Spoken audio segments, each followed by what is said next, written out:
President Donald Trump Thursday took aim at diversity, equity, and inclusion initiatives to suggest without evidence they could be responsible for the deadly plane crash near Washington. I couldn't believe that press conference by Donald Trump yesterday. And as you say, this is a very serious story. I think it shows how desperate Talk TV, and in particular Oakeshott and Graham, are to channel hate towards diversity that they don't even seem to care to check on any validity concerning Trump's claim that diversity was the reason for the Washington DC plane crash.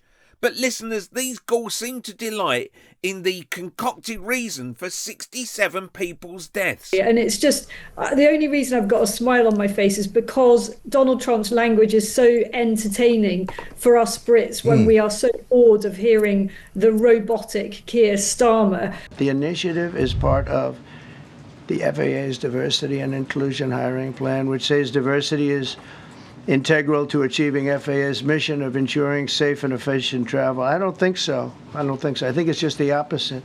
He does have a point, doesn't he? You know, if the policy is actually to be inclusive of people with, quote, severe intellectual disability, it's kind of an accident waiting to happen. Exactly. And it did happen. And I think the trouble for all of us is that we know that whenever, you know, we think about the United States of America, we know that we're doing the same thing here. And one of the reasons why our state, the ship of state, if you like, is kind of, you know, falling behind and sort of sliding into the sea slowly, capsizing, is because it's being run by people who think that the DEI business is a good idea. We have been asking the White House all day for any proof that that is actually the case, that he somehow raised the standards, because other officials we've been speaking to say that isn't the case. That, you know, let's all be terribly inclusive. Let's get more dwarfs. Let's get more intellectually challenged people. And I think he was saying that in January, the Biden administration actually ordered people with severe mental disability to be given jobs controlling aircraft. I mean, it's completely bonkers.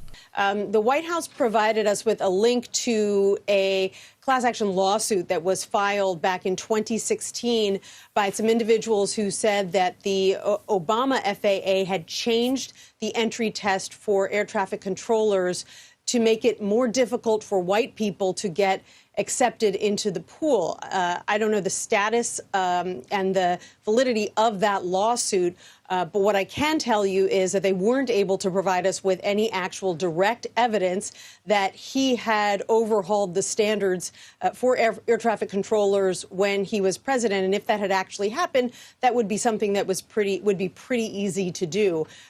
Yeah, I mean, not to put too fine a point on it, that is actually insane. Click here for hypocrite. Oakeshott moves to Dubai.